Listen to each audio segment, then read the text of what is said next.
watching the leaves falling in. Then you were something like a dream. Okay, so katatapos ko lang panoodin yung 3 Idiots. Literal na hindi ko makakalimutan dito is yung vacuum cleaner na naging delivery tool ng baby. Tama ka na narinig. Sa kalagitnaan ng bagyo, walang kuryente, walang doktor.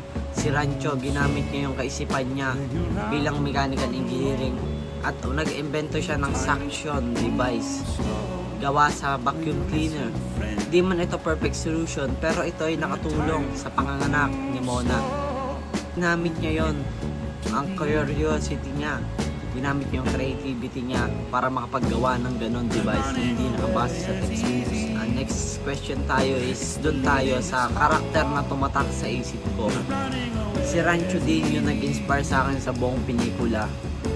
Hindi siya nag-aral para sa nag-aral siya dahil siya isang curious sa engineering. Tulad nga ng sinasabi niya lagi is, pursue excellence and success will follow. Sabi niya, parang tamang-tama sa amin ngayon na puro focus sa unit at deadline ng kada subject. Naman po sa mga klase ko is, huwag kayong matakot, okay lang ma-stress. Pero wag natin kalimutan kung bakit nga ba tayo nag-mechanical engineering. Kasi minsan yung creativity under pressure, doon lumalabas yung pagiging engineer natin. Kung bakit nga ba talaga nag-engineer? Ano nga ba yung path na gusto natin puntahan?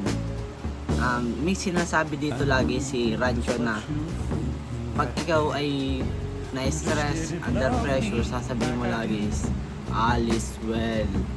All is well.